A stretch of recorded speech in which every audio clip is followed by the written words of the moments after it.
Maybe you're joining us for the first time ever because of the drama that happened in the Pretoria High Court with Judge Rutter putting his foot down as the transcript of the last 54 minutes were missing from Colonel Mangena's testimony, okay, that he did the previous year. And this missing transcript was discovered by who? The defense's expert, ballistic expert, who had to go to YouTube to watch the rest of the proceedings as the transcript was missing all this crucial information. If you haven't already caught the playlist, I'm going to link it up here. So make sure that you catch up because today the courthouse is going to be lit, okay? It's going to be on fire because, as I'm a 2000s like to say, yesterday Judge Rutter ate and left no crumbs. He literally left Advocate Baloyi, public prosecutor, shocked beyond recognition, speechless as he refused to give an adjournment until Wednesday. So they are back in court today at 10 a.m. Umbali, and if you're wondering who Mbali is, listen, the playlist is up here. Make sure you watch it, okay? Mbali and Nata, the transcript queens. Something happened over there in this tender company that's doing the transcripting, and 54 minutes is missing of what I would term the most crucial testimony, witness testimony from Sergeant Mangena, from Colonel Mangena. Who's Colonel Mangena? He's the ballistic expert, okay, within the South African Police Services. He is FBI trained. I have to add that. I saw that in the comment section that you guys are like, why do you always emphasize the FBI? Listen, it's the FBI, okay? When it's the FBI, you expect high-tech laser and dondonis, and that we should know by now who pulled the trigger of Senzo Meyiwa, but it remains, what do we call it? Enganegwane. Okay, it is still a movie, and the movie yesterday was, where are the transcripts? Oh my God. So let's, you know what? I don't want to make this intro long. I don't want to make this video long. This is officially the missing 54 minutes. And let me tell you, we've got to take a lot of notes. This is why Mr. Defense Expert said, what do you mean this is not on the transcripts? This is my entire job. This is all that I need to speak to with regards to the defense and give them my report and say whether or not FBI trained Colonel Mangena is on the money or not. His report is valid or not. Stuff is missing or not. Guningi, okay, let me end it here. Please make sure to like, comment, and subscribe. You know the house rules. You know the house rules. I don't need to say anything else. I'll be back, of course, with the rest of my commentary. Drop that subscribe. Thank you so much. Was there an entry made in the register? That's correct, my lord. There was an entry made regarding the removal of these exhibits. At SAP 13. I signed for the exhibit. If I can refer you to Exhibit X2, if you count from the first page, the first, second, the third page, the entry there under the date 20 July 2020, can you just place that on record? On the date 20/20/07/20, item book 3.1, or item 3.1 book to FSL Ballistics for further examination. So I signed for it, man. Yes, just place those particulars on record. I signed book by? It's a book by 0471799/6, Lieutenant Colonel C. Mangena. And there's a signature and there's my contact details below. And that item 3.1, just for record purposes, what was it? On 3.1, it's a 19mm black pistol, CZ75 caliber, serial number filed off. Did you only book out the firearm? I booked out this firearm and the box of ammunition that was with it, and the magazine. Yes.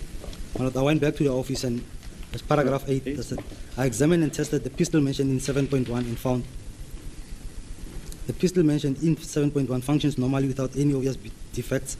Ammunition used for test purposes were marked 369 TC3 to 369 TC10 on the cartridge cases, and 369 TB3 to 369 TB10 on the bullet, and were fired in the pistol mentioned in 7.1. This pistol mentioned in 7.1 is now the exhibit before court. That's correct, my lord. Exhibit 2 before court. And as far as the test bullets are concerned, you mentioned that you marked them 3, 6, 9, TB, 3 up to 10. What was before that? Well, I fired additional tests in this, and I fired different types of ammunition. I fired the CMJ. I used 2 from the box that I've received, and I used 2 from the box which we have from NGA ammunition, of which is the same CMJ, and I used 2 from Sailor and Pelot, which is also the CMJ, and I used 2 from PMP. Then I used the PMP was the full metal jacket that I've tested. So I fired 8 different tests inside, and my test will start from TB or TC3 and TB2, because Warrant Officer Rule Officer fired TC1 and TC2. So I continued from where Warrant Officer Rule Officer finished. Just to help you out, he's testing different types of bullets because apparently there are some bullets that are called CMJ, and then the other bullets are called FMJ, and FMJ bullets are hard bullets, okay? And this makes a difference. That's why the tile in the Spaza house shattered, because it was a FMJ, but if it was a CMJ, then it wouldn't have shattered. So that's what he's doing. So he's trying to figure out which bullet exactly was used. So that's why he's testing these different types of bullets. So he does 8 tests, and he's labeling rather, starts from TC3 all the way up to TC10. That's the 8 bullets. Why? Because the first 2 bullets, which is TC1 and TC2, were already fired when the gun was first registered by Warrant Officer Ruloff, and he had his report. That's when Mangena initially did a comparison with TC1 and TC2 with his initial report from the Spaza House crime scene when Gininda asked him to take a look at this. I hope that helps clear things up, but let's continue soldiering on. The reason why I fired also the full metal jacket from PMP, what I did is to confirm that this is the correct firearm. The previous tests were full metal jacket fired by Warrant Officer Ruloff. So I also fired full metal jacket. I compared the 2 tests first.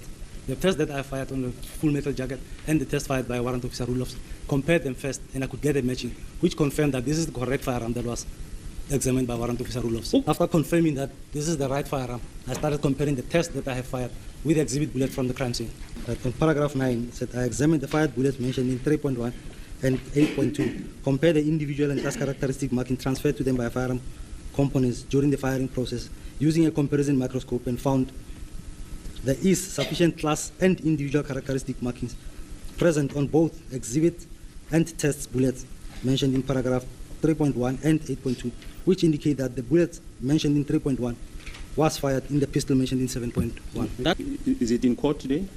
Is the firearm that I'm having here with me, madam. So in simple terms, what does this paragraph mean, 9.1? Paragraph 9.1 means that the bullet that was recovered from the firearm, from the crime scene, was fired from this firearm. Yes, you may proceed. Right, my lord, what we normally do at the lab is, if I have a comparison to do on exhibits and tests, I'll go to the microscope, compare them on the microscope, as I have illustrated there, where you put your exhibits on the left, and then on the microscope, when you look through it, you can see both items, you start matching them. Once we have a match on it, or even if it's a negative, but to confirm that, I'll call one of my colleagues to come and confirm if my findings are correct. And in this instance, I've asked more than, I think it was 4 colleagues to confirm that, all of them confirmed that, but only one signed the confirmation form, and it was Lieutenant Colonel Serreo, who confirmed the case for me that the bullets. Sorry, Lieutenant Colonel? Serreo. Serreo. Yes. Can all those people come and give evidence? So that's yes, indeed. We will be calling Colonel Serreo. Serreo. Yes. Is that the one who signed? He's the one who confirmed. So, Lieutenant Colonel, you're still carrying out the demonstration? You're still carrying out the demonstration? So, when we do the comparison, as I said, you look at the striation, you're matching striations. Now, in terms of firearm comparison, we use the 3D or the 2D, whereby you can look at the matching the striations on your bullet and on your test. Now, with the CMJ, what you're looking at is your striations. You might not see the striations matching on one groove. What you'll do is you'll look at different grooves. Now, in this instance, what I could find is there's striations matching on one groove, and where the bullet twisting, those markings will be on one side, but you can't find them on the other side of the same groove. You go to another groove. On the other groove, you can see the striation matched on that. And on that, you can say that based on the fact that you found them, the matching striation, not on only one groove, you can conclude by saying that it's a positive ID. So if you're like me and you've never fired a firearm, what on earth is a striation? So when a firearm is fired, so the bullet, okay, first of all, when the trigger is pulled, the powder ignites and then it turns into gas, and then the gas forces the bullet, okay, into the chamber. The chamber has got these lines in it, so a bullet is normally bigger than the chamber. But because it's a gas that is forcing the bullet into the chamber, even though the bullet is bigger, the bullet will fit into the chamber on account of the pressure of the gas. Okay? Yes, physics 101. So what? That pressure, because the bullet is big. So imagine the friction. The friction is so tight. So inside that chamber, there are lines in there. So when the bullet passes through the chamber, those lines are imprinted on the bullet, and the bullet is twisting as well. So that motion is also causing these striations. So that, ladies and gentlemen, is what a striation is. It's the lines. In simple terms, it's the lines that are drawn on the bullet when the bullet passes inside the chamber of the firearm. Every firearm has a different line pattern. That's how they're able to determine that this is the gun that fired any of these bullets that he's testing. Is it though the gun that killed Senzo Meyiwa? The firearm that killed Senzo Meyiwa? That is yet to be determined because we have who?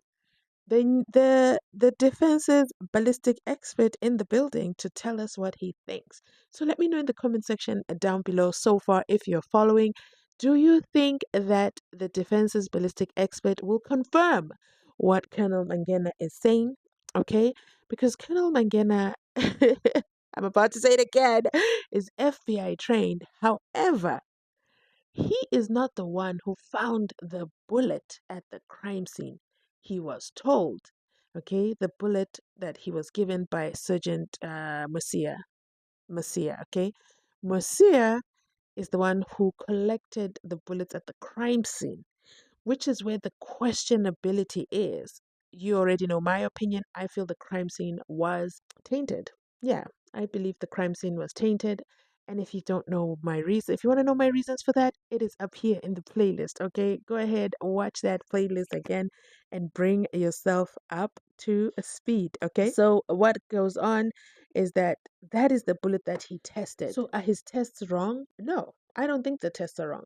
The test that he did on the bullet that he was given is the results that he's giving us today. So if Mr. Ballistic Expert the defense's ballistic expert also uses the same bullet, he'll also have the same findings. I think it's simple science, but we're yet to find out once the defense starts their cross-examination. This is going to be very interesting because right now we still don't know who killed Senzo Meyiwa. All right, let's get back into it. Now, how many matching striations are necessary to come to the conclusion that there's a positive match? On different groups, what I could say was, what normally do is like when you look at the fingerprints for a positive match, you have to get at least 7 matchings. Now on this, on firearm examination, what we do is the criteria that we use is it's 6 matching striations on one group, or you can get a set of 2 or 2 sets of 3 matching striations on different groups. Then it makes a hit.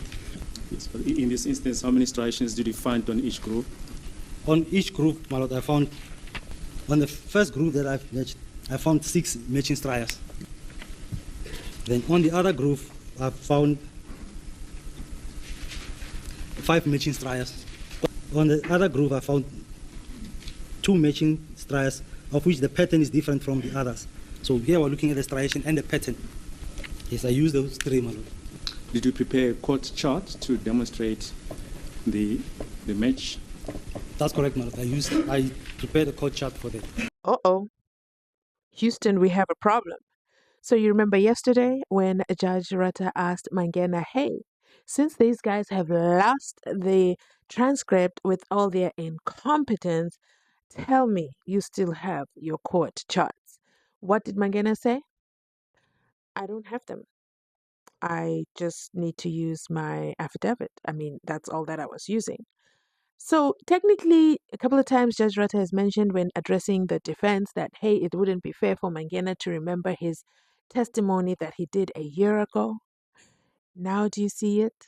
He's forgotten that he used a chart. So yesterday he was in court without a chart. But I'm hoping those who do the transcript and when they read it, when they get it at 9 a.m., that they see that, hey, whoa, wait a minute, there's a chart. Mangena, where is the chart? Somebody tell me as well while we're on the topic of yesterday. Why does Judge Rata struggle to call him Mangena? What is the challenge? What is the difficulty? He is the one who came up with the reading, okay, the Bible reading about decorum and how to treat witnesses and treat them with dignity, but he's calling him out of pocket and calling him by some name that isn't the one that's on the affidavit. Should the testimony be thrown out until the judge figures out what the witness's name is? Let me know in the comment section down below, but let's get right back into it. But please, my lord, the court chart has been handed out this morning as Exhibit X in brackets 13, E1 E1. up to E5. Yeah. Yes. If you can take the court through the court chart, it's also there on the screen. On the court chart that I have prepared, my lord, we have the first striation there. You have this one. You have this one. You have here, and you have there. All these striations are matching. It's a continuation of a line from one exit to the other side. Yeah, just maybe for record purpose, just indicate which one is the test bullet and which one is the As I exhibit explained, my bullet. lord, on your microscope, your exhibit will be on your left-hand side, your test will be on your right-hand side. When you look at it, this is the exhibit bullet, and then this side is the test bullet. When you look at this one, this is where I saw the pattern. There it matches. Then you have a thick line, or a thick pattern of it, which continues, starts from this side, continues that side. Yeah, you can see there's a mesh on it, and then yeah, it's not clear on it, but you can see it when you watch. When you look into this one also, your striations this side on the exhibit bullet continues that side on the test bullet. Yes, how many striations did you find there? On this one, you have the first one there. You have this one too. You have the third one, the fourth one, the fifth one, and then the sixth one is this one. The previous one and this one is the same one. I think we had paragraph 9.2. In paragraph 9.2, the bullet fragment mentioned in 3.2 is unsuitable for microscopic comparison due to damage. Paragraph 10, the conclusions arrived at were based on facts established by means of an examination and processes which requires knowledge and skill in ballistics. Paragraph 11, after examination, the exhibits mentioned in paragraph 3, 4, and 5 were disposed as follows. Yes. On the 23rd of July 2020, the exhibits mentioned and tests mentioned in paragraph 3.1, 3.2, and 8.2 were sealed in evidence bag with number PA 60042107772 and are filed in case file with lab number 217267, which is the Phosphorus case file. And on the same day, the tests mentioned in 4.1 and 4.2 were sealed in evidence bag with number PA 60042107765 and were filed in case file with lab number 34369/15, which is the Cleveland case file. Paragraph 11.3. On the 27th of July, the exhibits mentioned in paragraph 7 were sealed in evidence bag with number PA 400440432 and were handed over to the SAP 13 store in Cleveland SAPS. And once again, was there an entry made in this regard when the exhibits were returned? That's correct, madam. I ask you to once again to turn to exhibit X in brackets 2, the fourth page thereof, on the date 27 July 2020. So what is the entry? Right on the 27th of July 2020.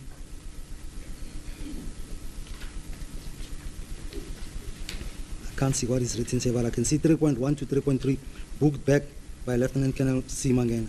Lana ke 27 ka July 2020 ithi item 3.1 to 3.3 lase sibuyiselwa ke by Lieutenant Colonel Mangena. And what happened after you booked the exhibits back in? Right, my lord. After booking in the exhibit as a SAP 13, the investigating officer, Brigadier Gininda, booked them out and said he wants to keep them, remove them from the station for safekeeping. So Yes. he said he wanted to keep them safe until the court proceedings, and he feels it's not safe there at the station, but he doesn't have a safe. So he requested me since I have an exhibit safe at work that I keep all my exhibits, I can take the firearm, he will book it back to me, where I can sign that I'm keeping the exhibit with me. And then he brought the exhibit to me at the lab, and I kept them in the safe. And just for record purposes, what were these exhibits that you kept in your safe at the lab? The exhibits that I kept in the lab were the firearm and the box of ammunition that I've just. They were kept in my safe, exhibit safe, since the same day that we took them back from the station until today when I bring them to court. Yes, you already guessed it. I already have a mouthful to say about that. So, the police, the brigadier, and the lieutenant colonel. Did Brigadier Gininda just say he does not feel the evidence is safe in the police station? Is it every police station or is it just at Cleveland? And what makes Mangena's lab more safe than the police station? I feel this is something that has to be verified by the defense team, because is this the only case where Gininda did this, or all of Gininda's cases this is what he does? This feels like, hey bro, can you do me a favor? Why would Mangena do this favor? How big is this safe? Who else has access to this safe? What if Mangena had died? What if he continues? It's been 3 years that he kept this evidence in his safe. How many times did he open the bag? Yes, it was a sealed evidence bag. We saw it in court when he opened it in front of the judge. It was a sealed bag. I've got to verify the sealed bag number though. But if you've got 3 years, is that enough time to tamper with evidence? I don't know. I'm not saying he tampered with evidence. I'm just saying, I'm not sure that was part of his FBI training, if you know what I mean. What does his FBI training code of conduct say with regards to, let's just sign this out and keep this amongst us because I don't trust the police station at the Cleveland SAP 13. Whoa. I'm putting a pin on this. I hope the defense hammers him for this. Will this make the firearm credible or not credible? And how many trips did this firearm take out of the police station, out of the lab, and do other crimes? What? You know what? Let's keep going. In paragraph 12, during the performance of my official duties, the exhibits mentioned were for the purpose of the examination kept in my custody under lock and key from the 20th of July until the 27th of July.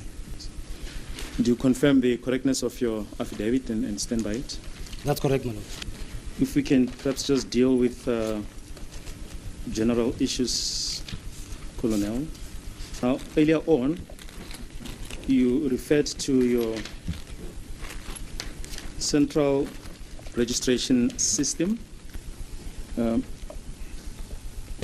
you just explain what is the position when cartridges are sent to the lab? Is there a record kept of the results of those cartridges? And if so, what is the position regarding bullets? When they are sent to the lab? Yes, after tests have been carried out. Is there central data where the information is stored?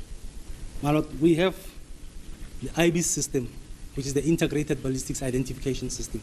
It's a system that we're using for comparison of different cases and outstanding cases. Normally what we do is, if we receive cartridge cases from the crime scene, we examine them first to determine how many firearms were used. And if we can determine, let's say we have 20 cartridge cases, and they were fired in 5 firearms, what we'll do, we'll take one specimen from each. We acquire it on the IB system, because they were fighting different firearms. And we'll compare them with outstanding cases. Now, what we do when you do a comparison on the IB system, the IB system will catch the breech face, the firing pin, the ejector, and the extractor marks. So that's what we acquire on the system, and it will continue comparing them. If we receive the firearm, we do the same thing. We shoot a test with the firearm, and one of the tests, let's say maybe TC1, like in this case, I'll say 369 TC1, we acquire it on the IB system to compare with outstanding cases. We do that. I want to understand. It's sort of a bank. It's sort of a data bank. Data bank. Yes. Which you can refer to at any time regarding other cases. What we'll do is, if you have this firearm under the Cleveland, Yeah. you can request it to be compared with other cases, and it's either will make it provincial or national. Okay. When you do it national, it will, if there's any firearm or if there any exhibit cartridge cases that link, it will give you the possibility that this cartridge case, then you have to get them and compare them to confirm if this is the right firearm. No, If the system is not, if the system is not overloaded, you'll take about 5 to 10 minutes to acquire one cartridge case. And then we do the same thing with the bullets also. But now the challenge is with one bullet, you can take up to 20 minutes to 30 minutes acquiring one bullet, because we have to acquire each and every groove that's on the bullet. So the decision that was taken at the lab was that with pistols, because in most cases, if a pistol is used, it will eject cartridge cases of the crime scene, and most cartridge cases will be collected at the scene. We do cartridge cases only on pistols. And in case of a revolver, because a revolver doesn't eject cartridge cases at the scene, if bullets are recovered, we'll do bullets on the system also, but we can also do the cartridge cases. In case of like hunting rifles, where you have bigger calibers, like calibers that are used for rhino poaching, all the bullets of bigger calibers, we acquire them on the system to compare with other cases. Now, in this instance, on the first Loras case, because there was no cartridge cases, it was only a bullet, and we don't acquire 9mm or pistol ammunition.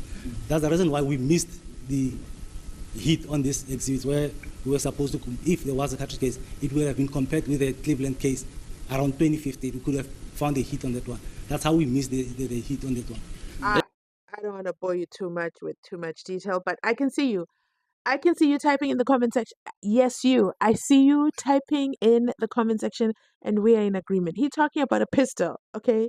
But the people in the Spaza house, 3, Longwe, Dumelo, Zandi, said it was a revolver.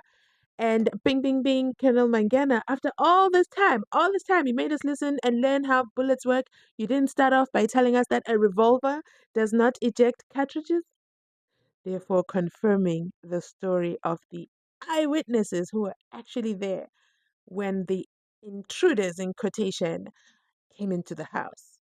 But the ballistic expert is saying it was a pistol, and the pistol ejects cartridges. So the Cleveland case had cartridges, but at the Vosloras house, for the Senzimeiwa at the Kumalo house, there was no cartridges found. So therefore, this is how we missed the hit and didn't make the connection. How did you rule out it wasn't a revolver, sir? How? I'm no expert. I'm just a civilian right here, a member of the public jury. How did you know it wasn't a revolver? How did you rule out a revolver? I'm not hearing you talk about that because Zandi said it was a revolver. I'm not one to believe what Zandi says, but she seemed to describe it really well. Let me know in the comment section down below your thoughts. Let's continue on because this video is getting too long and I hate long videos. Now, Lieutenant Colonel, the Exhibit 2 that has just been handed up, the firearm, what caliber firearm is it? It's a 9mm parabellum. You mentioned just now that there were no cartridge cases in this matter. In the first Loras case, there was no cartridge cases found in the scene. Are you, as a ballistic expert, able to explain as to why there were no cartridges on the scene? My lord, there can be reasons why the cartridge cases were found on the scene. It's not an unusual thing that when you get a firearm that has been used, it's a pistol, but there are no cartridge cases. There are instances where you found that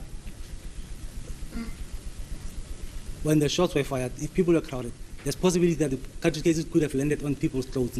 When they move away from the crime scene. There are instances where you find the person has been shot at the crime scene. At the mortuary, when they undress the person, they find the cartridge cases on the body. And in this instance... Just a minute. In this instance, what I'm looking at is, if you look at the shot that was fired, or how the deceased was shot, it's a contact shot to the body. The firearm was in contact with the body. There's a possibility that his hands could have been on the firearm. If, let's say, the firearm is pointed at him, the shot is fired, his hands is holding the firearm. This will affect the cycling of a firearm. Because when a firearm is fired, the shot is fired, and then the firearm must cycle. When the slide moves back, it ejects the fired cartridge cases and then load another round. Now, in the process, if the firearm is held in this position, the slide will not move. So the fired cartridge case will stuck inside the chamber. So that we cannot rule out. Another issue that has come up in this matter is the issue of primer residue. Well, what is your commentary regarding the conducting of tests, primer residue tests? Well, firstly, we need to understand what are the primer residue, because there's a difference between the primer residue and the propellant powder particles or the gunpowder. When we're talking about the gunpowder or the propellant, it's the powder particles which are found inside this, which turns into gas. And when we're talking about the primer residue, we have this as the primer. And what's the function of the primer? The function of the primer is to ignite the propellant powder that is inside. Now, when the firing pin of the firearm strikes the primer of this will produce flame. So the primer residue is like the ashes from this primer when it produces flame to ignite the propellant powder. Now, when the firearm cycles, that particles will be ejected and it will be thrown everywhere. Now, in instances where a person tests positive for primer residue or even on the clothing, it does not necessarily mean the person has discharged the firearm. It can be one of the four possibilities. It can be that the person has discharged a firearm. It can be that the person has touched a firearm that has just been discharged. It can be that the person was within the vicinity of 2 square meters when the shot was fired. Or it can be a contamination. Now, when we speak of contamination, in this case, what I'm looking at is the deceased was shot in a contact shot. So the residue, the primer residue, it's most likely will contaminate his clothing, his T-shirts. Now, when you look at the people who were in the house, they tried to resuscitate, they carried him into the car to take him to the hospital. In that instance, there could have been contamination. So there could be a possibility that all the people who touched him can test positive for primer residue. And that does not necessarily mean they've discharged the firearm, and does not necessarily mean they were there, but because they've touched him, they can test positive. I can give another example in the case of where you get a person who commits suicide. He shoots himself and the firearm drops next to him. The first person who responds finds him lying down. He takes the firearm, remove the firearm. The person who removes the firearm can also test positive because they've touched the firearm that has just been discharged. So the primer residue, it depends on the case. Let's say if you have murder cases, all murder cases cannot be examined the same or cannot be investigated the same way. It will depend on the merit of the case. In this case, I would think that conducting the primer residue on this would not be assisting us with anything.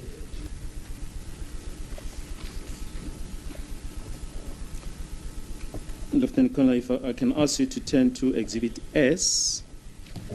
These are the photos of the downloads of the cell phone of accused number 3. Exhibit S should be there. On the screen just now, there's a photo with various firearms. If you can tell the court whether you're able to see Exhibit 2, the firearm that's currently before court. Yes, are you able to identify it on any of those photos? You can page through all the photos where the firearms are shown.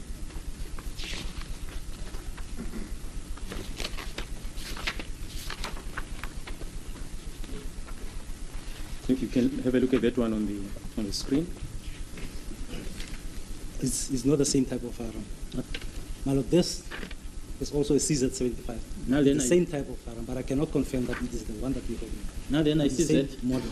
47. Number is it, Mr. Mulwi? 40 Manot. 40. Yes. Right, and just on those ones, But I cannot see clearly the types of firearms that are there. you can also look at the The photos are too blurry. I cannot confirm. Okay. But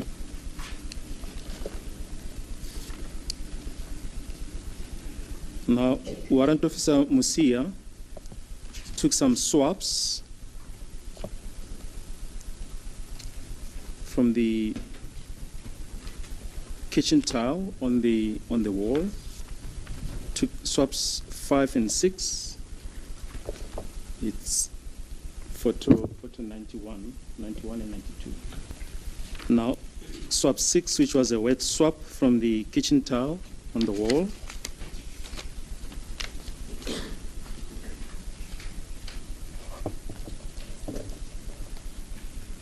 We have the DNA results there on as per Exhibit X11.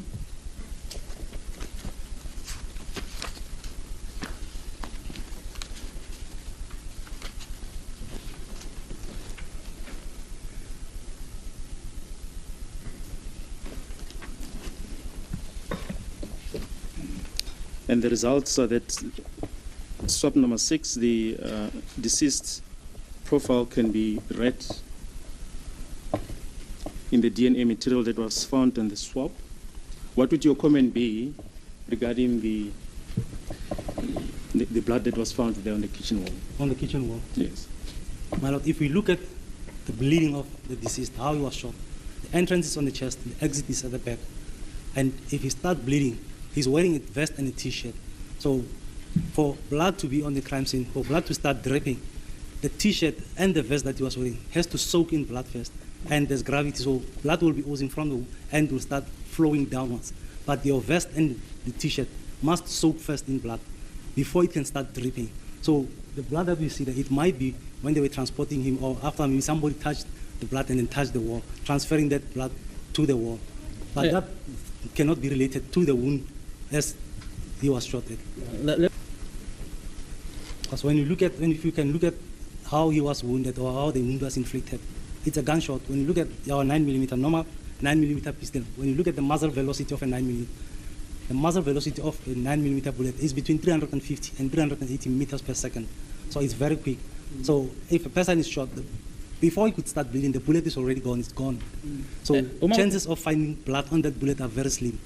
Because as it exits, there's a t-shirt, there's a vest, which can wipe the blood, can remove the blood. And again, the speed, when it travels, again, the speed of that bullet can also remove blood due to the wind as it cuts through the wind. That's good, please, Malatas. It's almost time to call it a day for today. Yes, it's 3:30. Okay. Can we then adjourn until tomorrow? Tomorrow. Are you available? Tomorrow. I'm available, madam. Okay.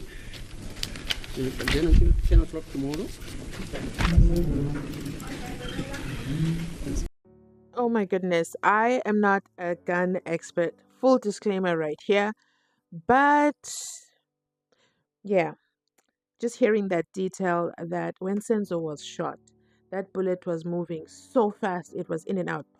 Okay? And it was so fast that it was between 350 meters per second to 380 meters per second. So the bullet, like, you couldn't even feel it. By the time the bullet went in, it was already out. So there was no way that the blood would start dripping or that it would stain the bullet. The bullet is not, swimming in his body or flesh or blood. The bullet went in and out so fast and also remember, this is the boomerang bullet. So it went so fast, it cut through the wind, it touched the door, and then it turned around. And when it exited through a vest and a t-shirt. So that's also possible that wiped the blood away, says Mangena. You know what? I'm going to wait for the ballistic expert from the defense to confirm that. I have no opinion yet, but that sounds absolutely devastating. So Mangena says the blood swab on the wall, that's just transfer, human transfer. Somebody touched the blood, Senzo's blood, and then touched the wall. Nothing to report back there. Guys, if you've made it this far in the video, you already know you absolutely have my heart. Thanks for watching all the ads. You know all the other house rules. You know we're joining each other later at 10 a.m. to see if the transcribing transcribes. This is the video. I wanted to bring it to your attention. So click below. Make sure you like, comment, and subscribe. I will catch you where? On my next upload. Thanks for watching. And I'll catch you on my next upload, which is stuff from today. Make sure you catch up on the playlist if you haven't already. If you're at work, don't worry. The playlist has got you. I got you. I'll be back with more highlights.